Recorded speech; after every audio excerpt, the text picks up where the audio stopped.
Let us pray. Gracious God, we are so thankful for the abundance you have given us, the blessings we have within our lives, and the opportunity to truly share what we have with those around us. I give thanks for each member of this Stewardship Committee, for each member of this parish, and the opportunity to continue to expand our hearts in love to the ministry and calling you have called each and every one of us to do. In God's holy name we pray. Amen. All right, my job is now to introduce Kate, our Director of Finance and Stewardship on our staff at St. John's, but she's also a newly minted and received. Good morning, Abby.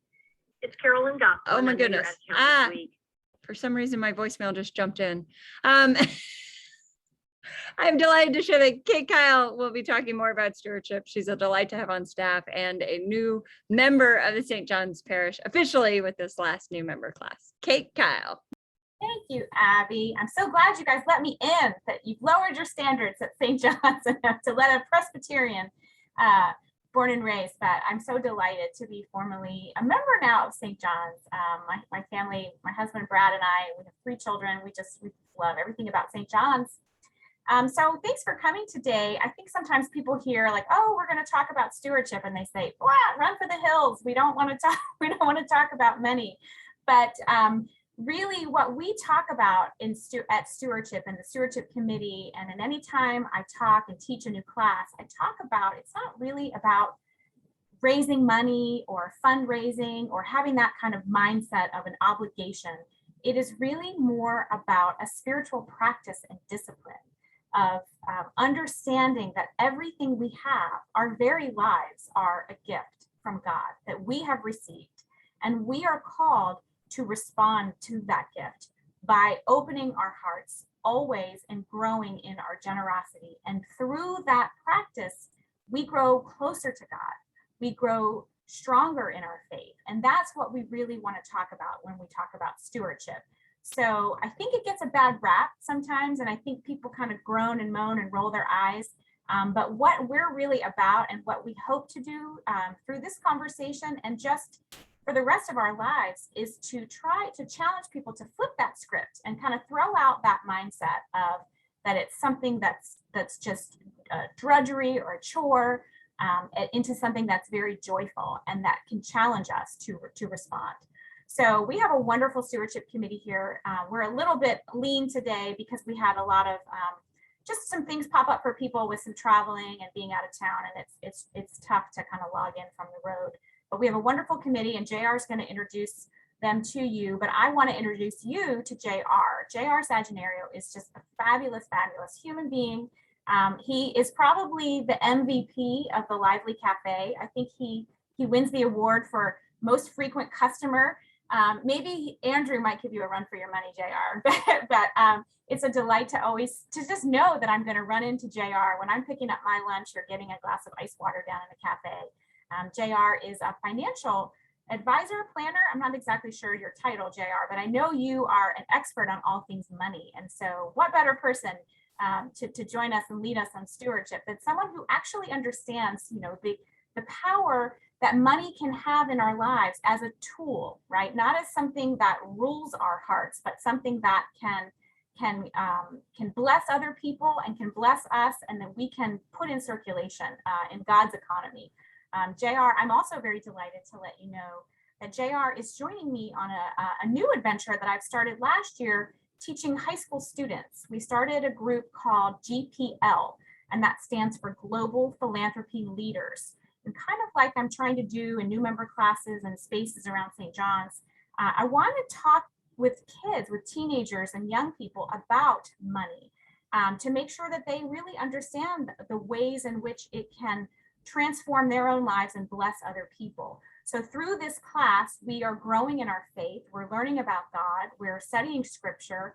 We're talking about poverty around the world, and we're talking about who is our neighbor and how can we share the abundance that we have by investing in other people. And so what the students learn and what they do is they make microloans through this amazing program and website called kiva.org, where they can go out and search and find entrepreneurs and farmers and business people all around the globe and make microloans. And so our young people, we're training them up to be disciples. And JR is joining that team. So I'm really, really delighted that he's agreed to join us and that he's here. And he's going to talk a little bit more with you today about what we've been up to.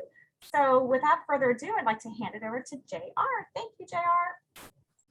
Well, good morning, everyone. Thank you very much for letting me speak. There is no way that any one person could do anything here at St. John's, because we're such a wonderful community. And I'd really like to give a shout out to the team that I work with on the Stewardship Committee. First person I see here on the list, of course, is Linda Scott. Good morning, Linda. I've got Carolyn and Bob Goslin there, the vice chairs. They're going to be the chairs of the Stewardship Committee next year. Jeff and Lisa Askins, who were the chairs of the committee last year. Jen Gerritsen, who's traveling this weekend, as well as Katie Proctor. And when we've met so far this year, one of the things that continually crops up in our conversation is how St. John's is very much like a family or a community. And we have this sense of connection to each other and to our larger community through St. John's. And I don't think it's any accident that if you go to Louisiana or if you look in England, civil communities are called parishes, because those are the foundations of most communities. And I think St. John's has a role with that. And so as we've met throughout our stewardship season since the summer, we've spoken continuously about how it's important to build community and the connections that we make with each other. And it's kind of appropriate that we have a special speaker today who's going to share with us her story, because one of the original things that I did is as somebody who was an employee and a member of this community, I wanted to find a way to give back.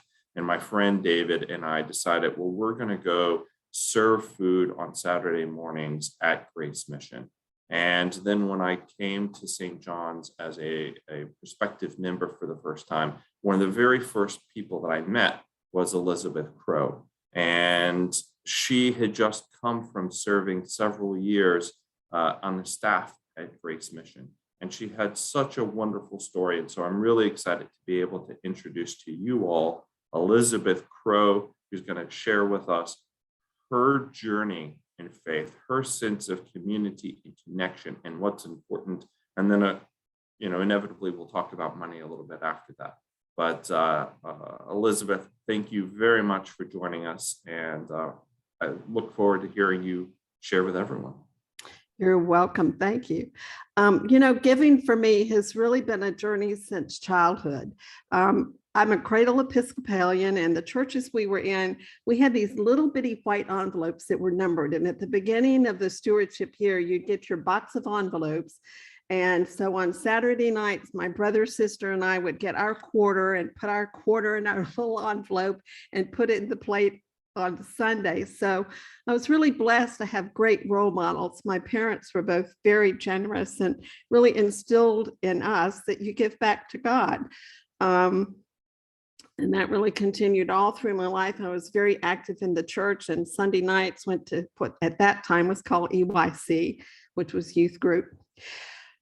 And then when I married, my young husband and I kind of became C&E Christians. We kind of didn't go to church much on Sunday, but we loved going to St. Philip's Cathedral in Atlanta for Christmas and Easter for the beauty of the service and everything else. 2 years into our marriage, my parents moved back to the States from Japan, and they came for their first visit. And I panicked. We had moved way out in the suburbs.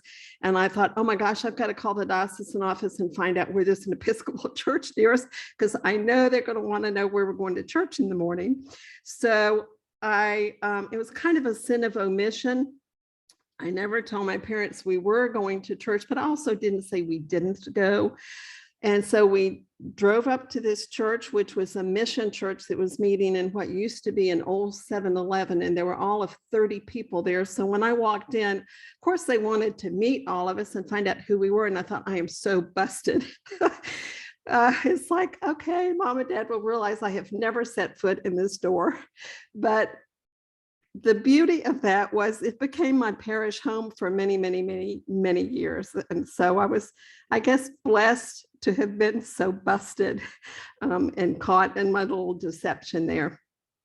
And every Sunday, we would go every Sunday and we would put money in the plate, but we'd never pledged. And after about 2 years, we decided that we really needed to pledge and to commit to God and to the community that we were in. And then incrementally over time, I worked up to where I was tithing. And at that time, I was in the corporate world with a lucrative salary. So I'll have to admit, it wasn't like I was going to end up in the poorhouse, but it was a commitment to actually move along in that spiritual journey. In that church was where I met Michael and Sterling Henderson, who ended up starting and running Grace Mission. And when I left the corporate world, she asked if I would please consider coming down and helping them at Grace Mission. And I told them I'd think about it, that maybe I could swing it for a year. And she said, no, if you come, you have to make a 2-year commitment. And I just couldn't work out the finances. I've tried putting paper and pencil together, and even with hospitality that she said she would find for me here in Tallahassee so I wouldn't have to swing rent money. I just couldn't make it work. It was like, how am I going to pay my own health insurance and, you know, just life in general, all that kind of stuff. And so I prayed over it. And in my prayers, I said, God, show me and I'll go. And God, being the person who always turns things upside down, said, no, go and I'll show you. And I thought, oh my goodness, what a decision. So I took a huge leap of faith and came to Tallahassee.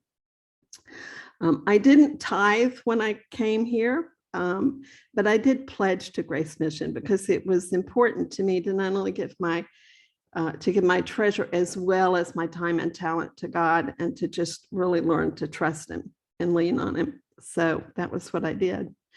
Over the years, there are some things I think I've learned in general, personally for me, as they apply to my specific journey, and they might apply to some of you all. And one of them is that for me, giving and deciding to pledge isn't rooted in financials, but it's all about my relationship with God. And that's really what it's about, that I don't give to a program or don't think of it as giving necessarily to a quote unquote church, but giving back to God. And I don't give out a duty, but it's really an expression of love and joy and gratitude and all those things that you just want to give back to God. Look at all he's given us. And he's given us his son and unconditional love and this beautiful earth and flowers and trees and puppy dogs and everything that's good in life. And how would I not want to give back to that? And for me, it's also an act of worship. The important thing for me is to pray about my giving and to ask God not only for direction, but to invite him into my conversation and my thoughts as to what that's going to be. And then after all of that, to make my commitment and make my decisions about giving and what I would give. And God owns everything. I mean, it's all his. And he can get along. I finally figured out he can get along just fine without a penny from me. That he doesn't have to have my treasure. He wants my heart. But the flip side of that is I can't get along without giving to him. It's like for me to grow spiritually, I know I have to give back to him. And it's his anyway. We always say in church, all things come of thee, O Lord, and of thine own have we given thee. And so giving back to him is just kind of a natural thing of what I do and, where it comes from. I see God everywhere in his generosity at St. John's. We and as a community, and I feel personally, I have been so blessed by St. John's all during COVID. I mean, think of all the opportunities we've had. We've had communion in Eve's Garden, services online, classes online, you name it. All the options are there to stay connected. I've been taking I'm going to probably not call it the right thing. I think it's called Interpreting Your Dreams class that Kathy Hall so beautifully leads. And we wondered how it would work on Zoom when we weren't meeting in person anymore. And the amazing thing is we've all grown even closer, even though we just meet weekly by Zoom. So all those opportunities are out there. One of the things I personally loved, in addition to the Sunday services being online, is that Compline was recorded. So in the evening, it might be one night when I just want a calm, quiet time with God before bed. And because they were recorded, I could do Compline whenever I wanted to, which was just so perfect and so wonderful to do that. So I appreciate all the generosity that St. John's offers us.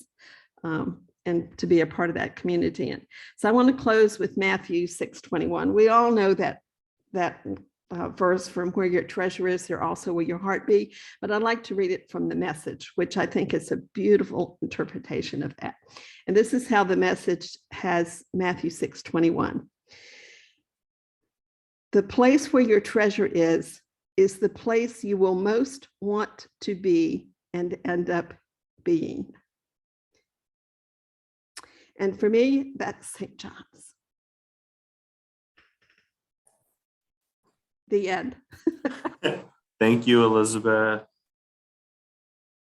Well, this year, as the Stewardship Committee met, we chose as our scripture, now you are the body of Christ and individually members of it.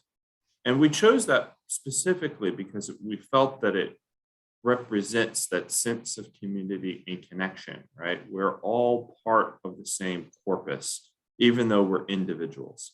And so we thought that reflected well. And Elizabeth, thank you very much for sharing with us that other piece of scripture that reminds us of how we should be mindful and thoughtful about how we pledge to St. John's. Essentially, a pledge is a commitment, right? It's a goal. You're not able to accomplish your goal without setting a goal, right? Nothing will be accomplished. So the pledge is a goal that you set. It's an attempt to make a financial contribution. And we pledge so that we can try to achieve that goal.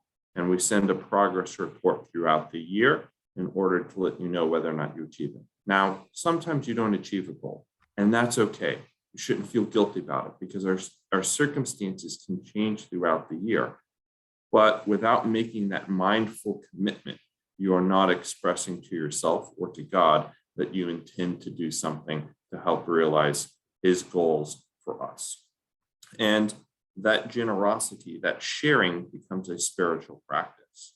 And I think we underrate the value of sharing. You know, we all learn it in kindergarten at the sandbox. You have to share with each other your pail and your shovels, because you can't build a good castle without the pail. And maybe I have the shovel, but not the pail. And some other kid has the pail, but no shovels. And unless we team up together, you're not going to be able to accomplish that.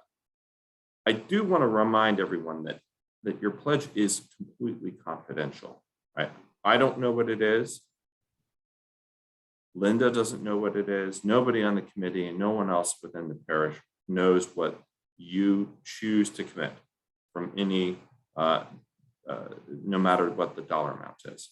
But we do have a campaign season, and we're hoping to wrap it up by the end of the month. So we'll know whether or not you have returned your pledge and you've been a pledger in previous years. So if we don't get one back, sometime between the end of the month and Thanksgiving, you might get a phone call from us, just encouraging and reminding you to renew that commitment, because we have a very practical purpose within the church of how we use that, but for budgeting purposes, as well as other business.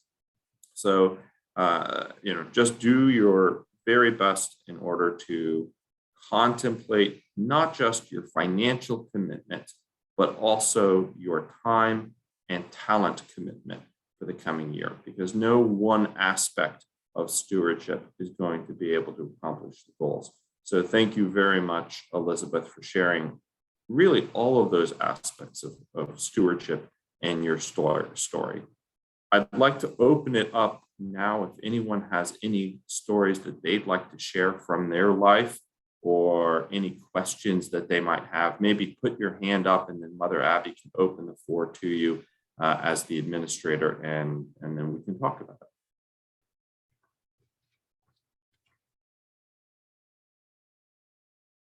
Actually, I think there's like a thumbs up screen button somewhere on here.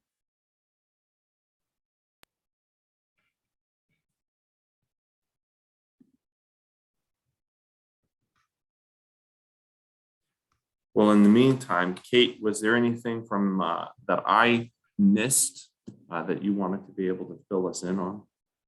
Look at my notes here. I just wanted to, yeah, oh, go ahead. I was just going to say, I forgot to mention with the new software, it's easier than ever to also log online right now from home in order to do your renewal. And I haven't opened my envelope yet. So, you know, I know how human nature is. That was a great time to just go to stjohn.com, go ahead and log on and you can renew your pledge there. Sorry, go ahead, Kate. I apologize. Yes, that's a great point. I was gonna touch on that. Yeah, we have this wonderful new database where we can track things and you can register for events, and we're kind of living into all of the capabilities of Realm, but it's very easy and very intuitive to give, to pledge, to set up a recurring gift. I think a lot of people, it's become very popular. I would say before COVID, we had about 40% of our parishioners were giving electronically, you know, in a repetitive fashion, and about 60% were putting monies, you know, sending checks or bringing checks into the plate. But during COVID, that has flip-flopped, and we have about 60% giving online and 40% giving more traditionally through checks, et cetera.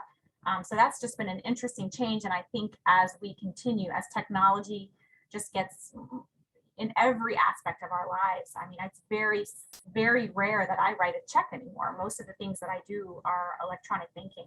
But for some folks, I get it. They're still not there, and that's okay. Checks are still wonderful. But I do want to make sure everyone knows that it is very secure, that the software company that we use has the highest level of encryption and security. So it is a very secure way to give. So that is good to remind people about that. But I just wanted to reflect for a minute. Thank you so much, Elizabeth. Elizabeth and I talked on the phone when I asked her if she would consider sharing with us today. And I know it's brave to say yes, because a lot of people kind of just don't want to talk about this kind of thing. But I think it's so beautiful and wonderful when people do. And I know, like Elizabeth, you said something to me, sort of, you echoed it today, but you said in our conversation, you know, God doesn't need my money. Like God is so powerful. It's so much. It's just everywhere. So, and I'm just me. And it's not about God needing my money. It's that I need to do this to respond to God. And I thought that was so beautiful that you understood that it is about that relationship that you have. It's two ways, right? I think sometimes we're often praying and asking God to do things and intercede on our behalf, but it's also about us in a giving posture and attitude, and also being quiet so we can listen to what God is saying to us. And I love that you got that answer from God about, you said, show me how, and then I'll go. And he was like, no, you go, and then I'll show you. I think that's really brave too, that you were able to make that such a leap of faith, coming from the corporate world to Grace Mission. I mean, what a change that must have been for you. And I know the work you've done there has just been so incredible and have touched so many people's lives. And I know that many of St. John's parishioners feel that tug and that heart pull to Grace Mission. I know the Sauls Givers are on the board, and I know many people here at St. John's. So it's a wonderful place to give of your time as well as your treasure. But when we met as a stewardship committee this summer and started talking about, okay, here we are, we're still in COVID, we thought we were going to be able to do our fall parish dinner. And then when our numbers started climbing with cases, we just thought it was not safe, not a good idea. So we're missing some of the things that we used to be able to do together in person. But I love that you touched on, Elizabeth, the connection that you were able to find. I think sometimes we focus on what we don't have instead of what we do have. And when you practice gratitude in your life, giving thanks for what you have, you will live a more joyful life as opposed to moping about what you can't do. So I love that your group was able to deepen your bonds and connections through Zoom. And as much as I kind of groan and roll my eyes about Zoom, because I spend a lot of time, I know Abby spends a lot of time on Zoom as well, a lot of us for work and meetings. Sometimes you think, oh gosh, another nighttime Zoom, I can't do it. But it is an incredible tool to keep us in connection and relationship. So I would invite, if anyone has any great stories that they want to share, or just an example of where you were able to find connection with St. John's. Maybe it was like Elizabeth, through watching Compline on demand, which is kind of nice because I can't go anyplace on Sunday nights. Like I just can't. I just am in my jammies and that's it. So, but that's nice. Anyone else have any good stories of where they found connection in the COVID times? I just wanted to add sort of the stewardship, those who have pledged the monies that come into St. John's have created the live stream, have created things like the front porch, which continue to nurture members of St. John's, but also folks who encounter St. John's for the first time and might be curious and find it in a different way. To when you get that stewardship information, you'll see the pie chart of how all the monies go out. A very large percentage goes outside our walls to outreach with partner agencies for, Grace is one of the largest recipients. But as we work together for justice in our community with Capital Area Justice Ministry, to global missionaries, John and Caroline Allen, who are assisting in the Episcopal Church and youth ministry in Ecuador, and our sister parish in Cuba. And that real gift. I will say that, I grew up with those envelopes too, Elizabeth, but we never talked about it. We always went, Mom, give me my dollar. And Mom never said, where's your dollar from your allowance? We had a failed, Mom's not on this one, so I can talk about it. We sort of had this failed conversation about stewardship, and we never talked about money at my house. And so when I actually had an income, I sat down like Santa Claus at the end of the year, and I'd write a check with whatever was left over. And I'd be like, I like you this year, I will give you this. And it wasn't until I really started ordained ministry that I got this idea of first fruits, of giving first versus Santa Claus at the end. What do I have left over? And the reward of saying, gosh, this is what committing to it, pledging at the beginning, but then growing to a tithe. And then as St. John's will do, they'll say, hey, you tithe. This is what you gave last year. Would you like to increase it? And what that might look like. And the gift of doing that first. You can actually set whatever day of the month you want it to be transferred, or however you want it to do electronically.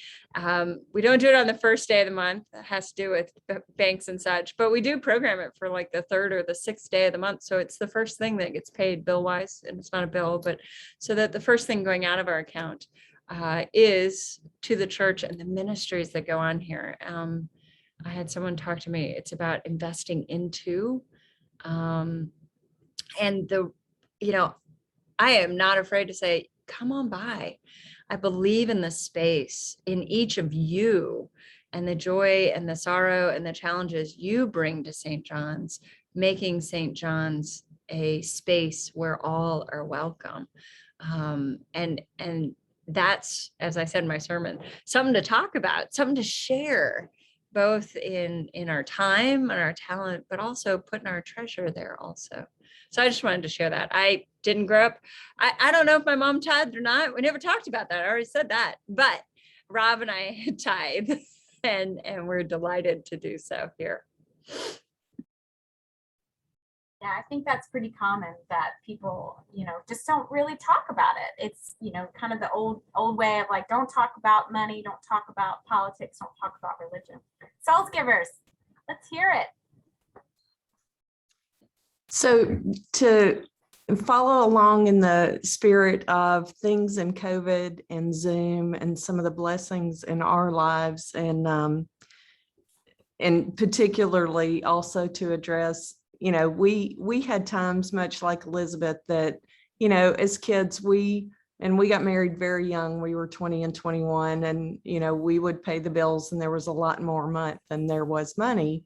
And we did at a very young age have some wise counsel from someone in our church that said, again, God doesn't need your money. He needs your heart and your faithfulness. And we were counseled to give at a young age. And the Lord would always show us that you put your heart in the right place, and I'm going to show you what can be done with what you earn. And we never felt richer than when we would give, because it would show us the blessings that we had in our life to bestow upon someone else. And grace is a wonderful, I know we're talking about grace a lot, but grace is a wonderful example of that. The folks that partake of grace are so generous to one another and so thankful, and it'll just touch you. If you've ever volunteered there, it'll just touch you in an amazing way. But some of the things we've gotten out of St. John's that have just blessed us in an amazing way in a Zoom environment, which seems really odd. EFM, the bond I have with my EFM class, and I'm going into year 3, and the way that they have shown me what I don't know, but taught me so much and blessed me and prayed for me when I've been in some valleys. And we are just like this in a screened environment. I don't think we could be closer sitting in the room together. And Pat and Jim are just such great leaders and such a blessing. And the margin it gives me in my life to come into a safe space and learn and have a little tribe around me have been such a blessing. And I love that piece of my week every week. And the other one that we agreed Eric was going to take over about.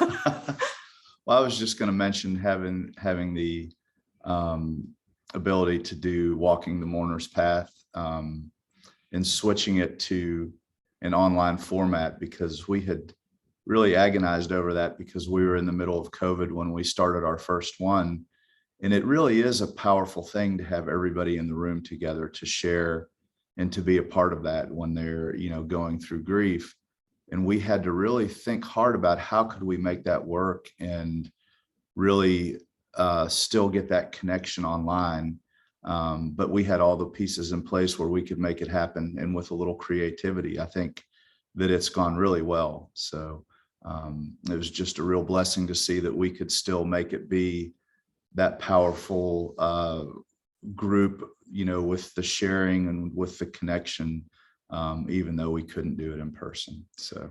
And our Stephen ministers have come alongside us in both of the Zoom sessions that we've done. We've had the Stephen ministers come, and many others, not just them, as prayer partners with those that are walking the mourner's path in memory and in love of someone that they've lost. And just to see the synthesis of the various ministries of the church coming together. And those ministries would not be possible without the giving of others. And it's just such a loving and glorious thing to watch others come alongside members of our church and folks that came into those ministries from outside our church because that love was extended into the community. And that is all through the power of giving to support those ministries. So it's been something to behold. It's been a blessing to us. Thank you, guys. Wow, that's incredible. Thank you. Thank you so much for sharing. I can also attest to the power of the EFM connection. Linda and I are EFM mates. We're both in year 3 too. So we're reading that big book, Melanie. So big. But what a wonderful community. Talk about community, right? That's so great. Does anyone else have any other places that they want to share about their community? Elizabeth, do you have something else? You're on mute. Joanne McAdams went off mute also, if you Okay. want to. Well, Go ahead, just Joanne. real quick, talking about EFM, my EFM group went to Zoom as well. And because we went to Zoom, we were able to add some people who were at St. John's and have since moved away. So we have a member from Colorado, and then one that's moved down to Cape Coral. I guess that's where it is, Lee County. Anyway, so they were just thrilled that they were going to be able to continue with their EFM class, even though they had moved away from Tallahassee. And also I wanted to say that I probably have never attended so many Bible studies in my life, and because I can, fit them in during the day, and have made new friends. Frances Hart, for one, I'm just so, she's just such a blessing. And I don't know that we would have been in a class if we weren't on Zoom. So yeah, I miss being physically with people, but I'm so thankful that St. John's and Zoom and whatever else is involved has kept us in community. Thank you.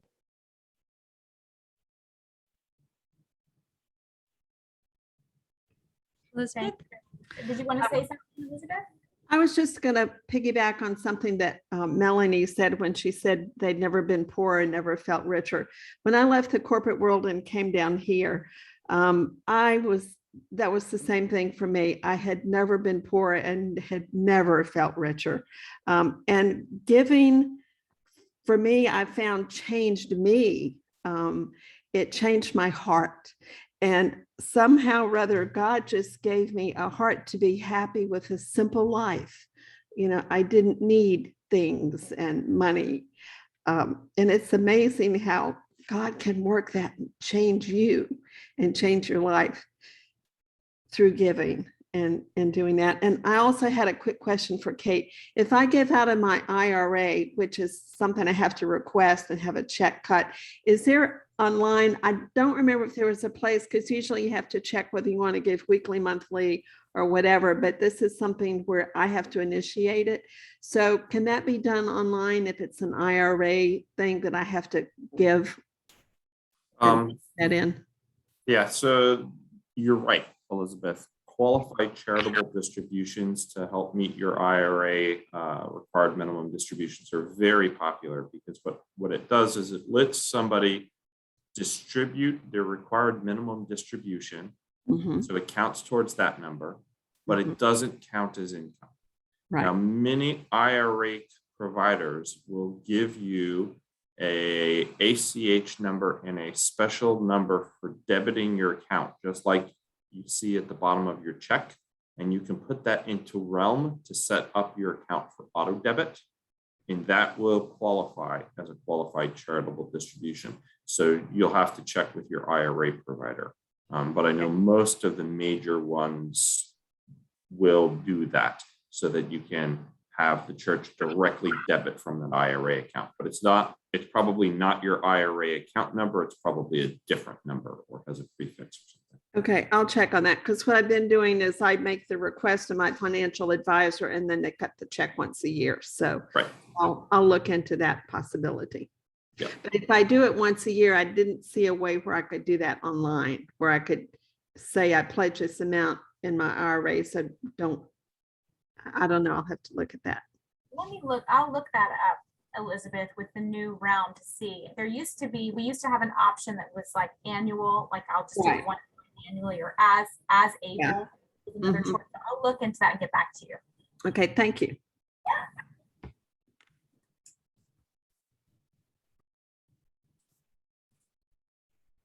All right, JR, do you want to close us out? Yes, well, first of all, again, thank you, everyone. Thank you, anyone who shared their story with us today.